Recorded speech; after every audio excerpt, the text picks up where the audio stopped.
Indiana Jones, X-Men, Return of the Jedi, Spider-Man, Maximum Carnage. What's up, guys? Today we have a huge collection of over 600 comic books that we're going to be looking at. And man, this is just a great collection in my opinion. You got stuff from the 60s and you got stuff mostly from the 80s. All these comic books were found in a storage unit about 3 or 4 months ago, and ever since then they've been sitting in one of my storage rooms.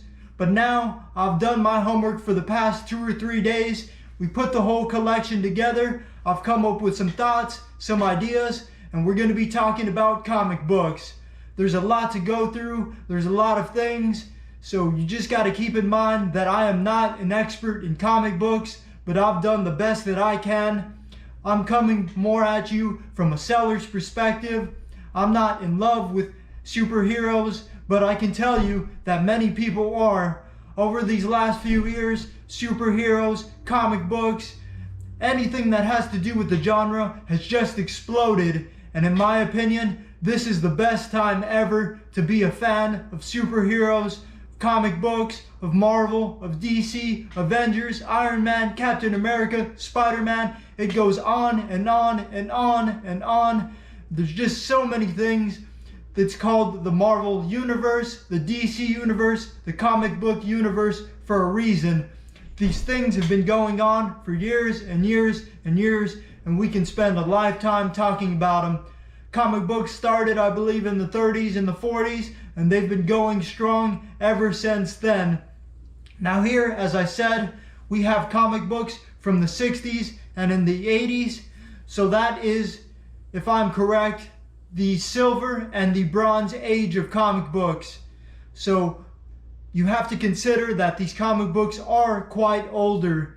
Anything from the 80s, that's about 40 years old already. And if we're going all the way back to the 60s, that's almost 60 years old. So yeah, these comic books have their age to them, and they're not something that you see often. I've come across comic books before, but I've never seen a collection quite as unique as this. And just the fact that there's so many of them, it's something you don't find very often. So let's get right to it. No more talking. Let's start with something simple. Here at the very front of me, I have Gru. And his name is Gru the Wanderer. And we have a whole small collection here, a run through. The very first one we have is the first issue of Gru. After the first issue, we got the second, we got the third, we got the fourth, the sixth, 7th, 9th, maybe about 10 or 15 of them total, and it's a nice little run. Anytime you can have the first pressing, the first issue of the comic released, that's always a great addition. And as you can see here, we got Gru #1, so that's great. If I understand correctly, Gru is more of a humorous character, action, fantasy, very similar to Conan. If you know who Conan is, Conan the Barbarian, we have Gru the Wanderer. So just a nice little set of Gru comic books, something a little more unique. I had never personally heard of him before, but these comic books, Gru #1 dates from 1985. First issue, 75 cents when it was released. One of the things that you can notice as time goes on and on, the comic books keep getting more and more expensive because the value of the dollar keeps depreciating.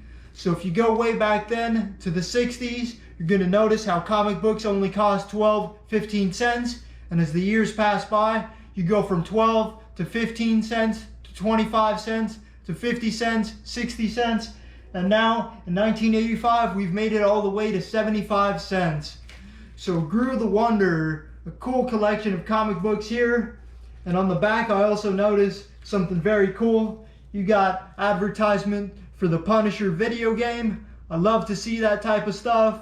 Just brings back a lot of memories. If you like comic books, if you like video games, if you like the Punisher, if you like Gru, you'll love everything about this comic collection here. So going on after Gru, we can look at Let's see. Following up on Gru, we have Elfquest. I'm honestly not too familiar, but we have a nice run starting from comic book 21 and ending with comic book 32. About 10 of them total. Elfquest, I believe, is about elves, you know, kind of fantasy, Lord of the Rings. Just a nice little collection here. If we look at the dates, we got an 86 here. Sometimes it can be difficult to find what year the comic book was published. You just got to kind of search it a little bit, maybe the front cover, back cover. But at the bottom right hand side, we do have a date listing it at 86. The barcode is also a giveaway. You can kind of tell it's newer if it has a barcode. If you go back to the 60s and the 50s, barcodes weren't made yet. So yeah, just keep that in mind. The barcode can also kind of give away what year the comic book was released. But here in the bottom right hand corner, we clearly have an 86. So we know this comic book was released in 86. This is 1 year after the Bronze Age ends. Now if we want to get into something more interesting besides Elfquest and Gru, we can follow up with this Tales of Suspense featuring Iron Man and Captain America. Alright, I'm moving over to the other side of the table so you can get a better look at the comics. Now here we have Tales of Suspense featuring Iron Man and Captain America. This is a run of both Iron Man and Captain America. And here we have 12 cent, 12 cent, 12 cent. So you can tell just by the price that yes, these comic books are older. They are from the 60s, I believe. Now the condition is a bit more rough, but you do have to take into consideration that these comic books are almost 60, 70 years old now. A very good thing that we have going for us here is Iron Man and Captain America. Anytime you can get these two guys together, it's a great thing. The newest movies that are coming out have made these characters more popular than they've ever been. And these are two of the top tier characters of the Avengers. So it's great to see them working together in this comic book. I love the artwork. There's so many details. You can just tell how well thought out each and every single one of these comic books are. Tales of Suspense. Here we got another one. Tales of Suspense, Captain America and Iron Man. The maddening mystery of the inconceivable Adaptoid. Adaptoid. I don't know, I think that's a villain. I've never heard of him before. As we've spoken of previously, this is a universe. I know they've made a lot of movies recently, but these comic books have been going on for years and years and years, and they will continue to go on by the way that it seems. And there are just so many heroes, so many characters, so many villains, so many storylines. It's just almost impossible to go over everything. You have to be studying this. You have to really know every single thing. You have to be a huge fan to know all these characters and all these villains. If we look on to the next one, we got another Iron Man and Captain America, Tales of Suspense. Iron Man looking pretty cool there. And we got one more, the Monstrous Menace, the new Mysterious Melter. So we have a new villain here, it seems. This could be a first appearance. This could be a second appearance. I'm honestly not sure. But anytime you have a first appearance, it's very notable. It could give the comic book a boost in price, especially if the villain or the hero is a notable character or villain. If they just have a movie made about them, if there's a movie coming out soon, it could be something desirable. These are crazy markets we're living in. I've seen comic books sell for $5, and the same comic book graded can be sold for $200 or $300 itself. Let's keep moving on, guys. We got so much to cover here, so many comic books. Here we have a run of Ghost Rider comics. Johnny Blaze, I believe. They made a movie with Nick Cage. It's debatable how successful it was. So It may or may not affect the value of the comic. If the movie was a huge success, I would definitely say that the value of the comics were going up. But Ghost Rider himself is a very, very popular comic book, so you can't count that out as well. You got fans that love each and every single hero and villain. Just because I'm not a fan of Ghost Rider doesn't mean that you have other diehard fans that are willing to pay top dollar. And this is a very cool comic book, and I'm loving the artwork on it.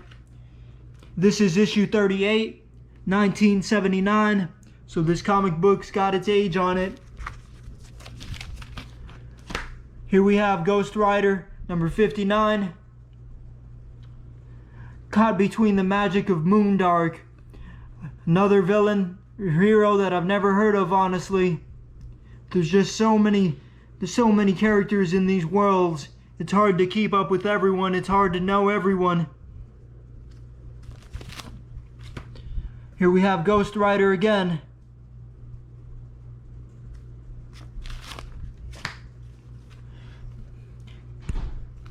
Ghost Rider and the Arabian Night. This is 1981 now. We've moved a few years ahead. I love how it's got the advertisement for the 10-speed racer. Enter for a chance to win. Look at the details inside. On the back side we have an advertisement for a Lego car, which is very cool in itself as well. Here at the top we got another Ghost Rider comic. But as you can see, beginning September 12th on NBC, Spider-Man and His Amazing Friends. It's got the old school NBC logo on it.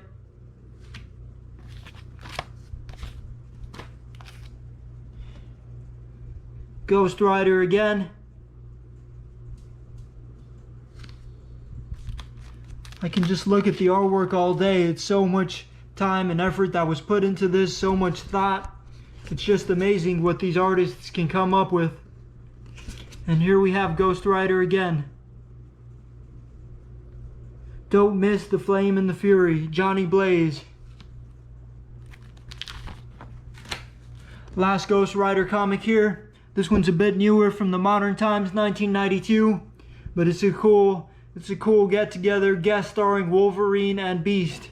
So it's three of them coming together. We got Ghost Rider, Wolverine, Beast, three iconic characters from the comic book universe. Moving forward, here we have Enter the Lost World of the Warlord.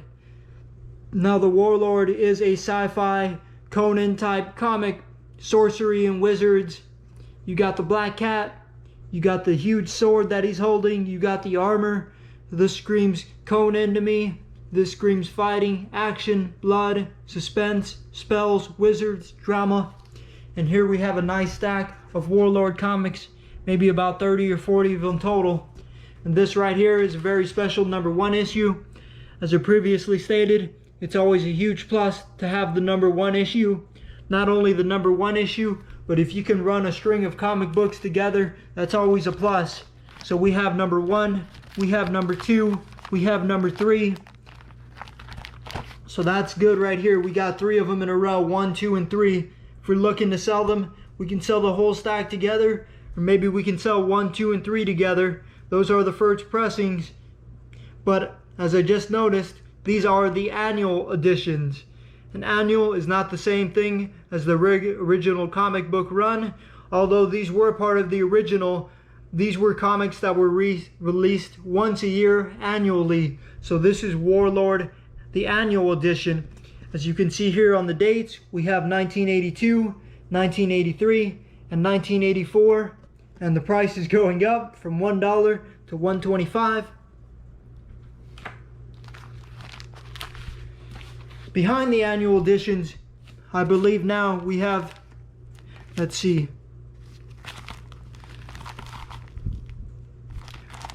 Okay, this is where the real run of Warlord begins. We start at comic book number 48, 50 cents. The Dragon of Ice. If you're into Conan, if you're into those sci-fi sorcery and wizard types of comic books, you will absolutely love Warlord and this type of collection here. We got starting from 48, and it looks as if our last copy ends at 131.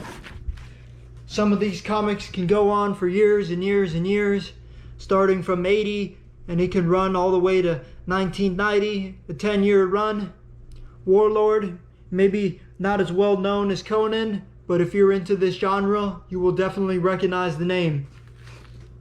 Following up after Warlord, we have some names that are more noticeable, more notable. Here we have the world's greatest comic book magazine, the Fantastic Four, the Marvel Fighters, and this one dates all the way back from 1979.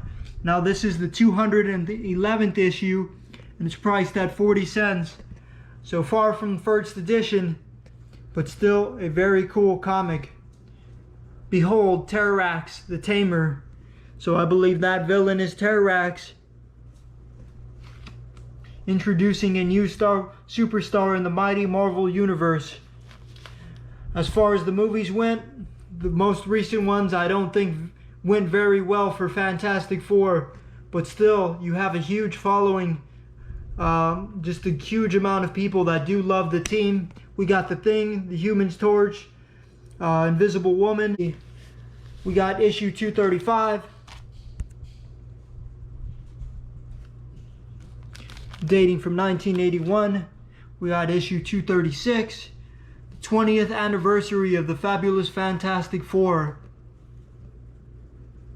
As you can see here, not only do we have the Fantastic Four, we've got a whole bunch of other notables. We got Doctor Strange, Superman, Daredevil, Colossus, Captain America, Wolverine, Beast, the Vision, Scarlet Witch, Hulk. Just the characters that you know and love. The ones that have gotten a lot of attention recently on all the big movies. Disney's making episodes now, TV shows. Just the whole comic book scene, the whole superhero scene has gotten incredibly big. And this is the best time, in my opinion, ever to be a fan of comic books and superheroes. We have maybe about 10 issues of the Fantastic Four. This one is dating from 1981.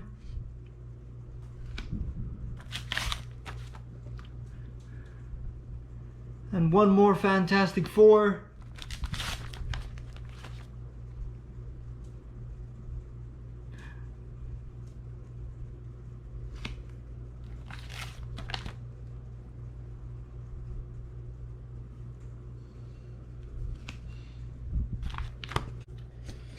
Moving on from superheroes, now we have superstars, and this is the man himself, Indiana Jones, Harrison Ford, Raiders of the Lost Ark.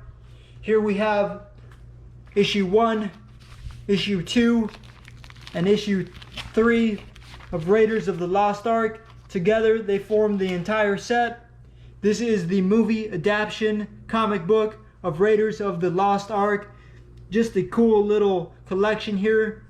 And there's more Indiana Jones comics, maybe about 20, 25 of them total. If you like Harrison Ford, if you're a fan of Indiana Jones, you would love this small collection of Indiana Jones comic books. Let's have a quick look through them. We got Raiders of the Lost Ark.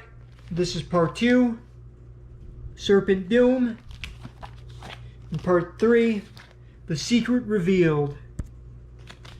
Over here, we have the further adventures of Indiana Jones. So now this is beyond the movies. This is Indiana Jones, and this is him going on other adventures. Just very cool to see, comic book wise, art wise. You got a whole lot of Indiana Jones.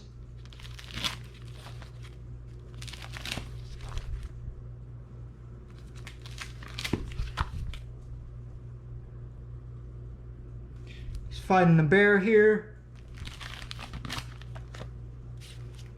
Going through the waterfalls. What lurks within the tomb.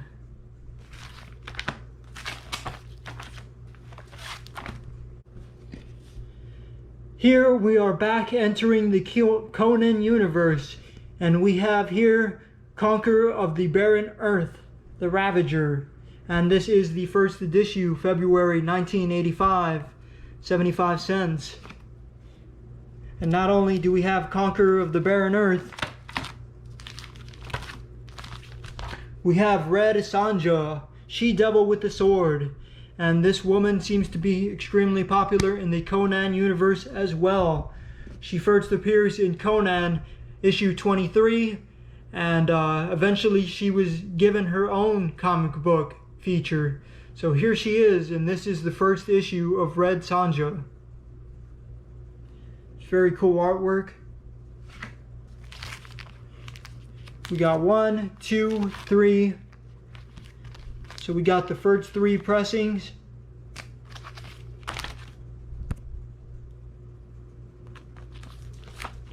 And this is from 1977.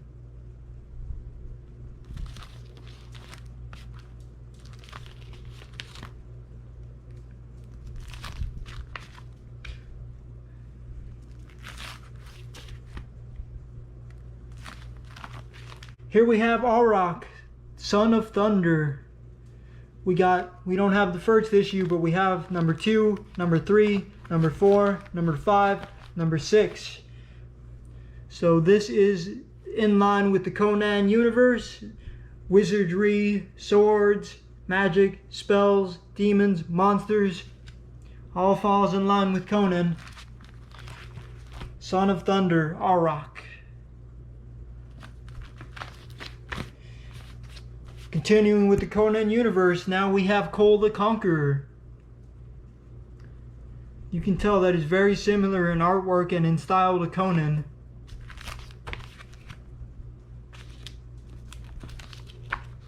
As far as the condition goes, most of these comic books are in pretty good condition. But you do have to realize that grading plays a huge factor in value and in price. Here we have Cole the Conqueror.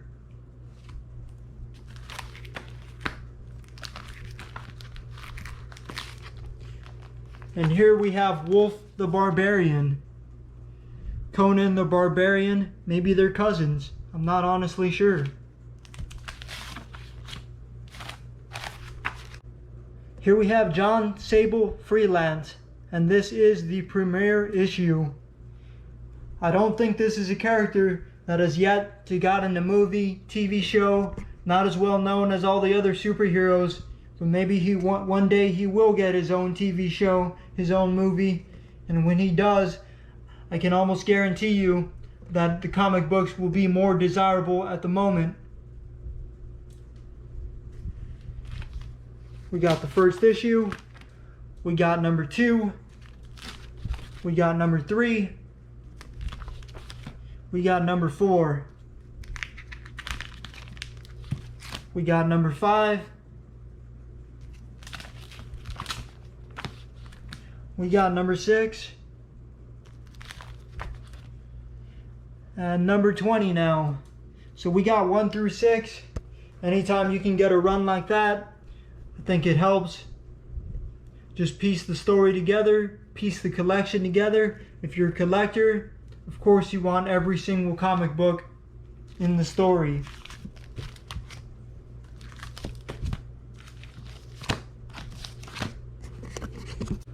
And I think I'm going to call that a wrap for the comic book collection so far, guys. It is just way too many comic books, over 600 of them. I'm going to continue in the second part, so be looking out for the second part of this video. We're going to finish the comic books. We still got a lot of great things to go through, so don't miss it. We got Spider-Man, we got X-Men, we got the Avengers, a lot of great stuff that's still yet to be seen.